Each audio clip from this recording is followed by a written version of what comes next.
Kapalad kayong nakapikilala sa Diyos, sapagkat kayo'y makapagkakamit ng kaligtasan. Kapalad kayo mga tumatawag sa Diyos, sapagkat diringgin niya ang inyong pagtawag, at kayo'y tutulungan niya sa araw-araw. Ako ang Espiritu Santo, ang siyang magpapaalala sa inyo ng mga mabubuting bagay na dapat inyong gawin habang kayo'y namumuhay dito sa sanlibutan, sapagkat ang mga mabubuting ito ay siyang maghahatid naman sa inyo sa buhay na walang hanggan.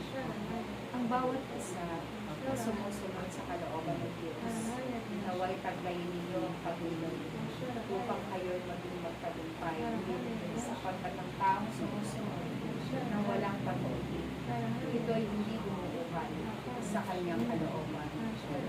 Siya ay gumagaya lamang sa nakikita ng kanyang mga mata, ngunit ang kanyang puso, ang kanyang isip ay hindi nakatuon sa tunay na paggawa ng kabutihan.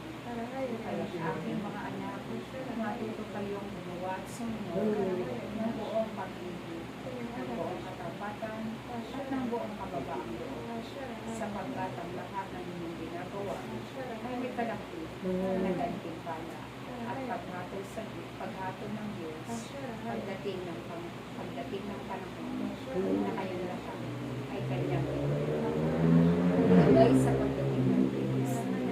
Kayong lahat ay sasalubong upang kayong lahat ay mapuno ng kaganapan, sapagkat kayo ay titipulin niya upang makasama niya sa buhay na walang hanggan. Kaya't kayong mga naririto, tandaan ninyo naway ang kalooban ng Diyos ang siyang lagi ninyong sundin, sapagkat ang kalooban ng Diyos ay nagbibigay buhay, nagbibigay ng kaligtasan, at nagbibigay ng kapayapaan sa araw-araw. Makapangyarihan ng Diyos na inyong tinatawag, makapangyarihan ng Diyos na inyong sinusunod. Kaya huwag kayong matakot, sapagkat kayo ay kanyang ililigtas.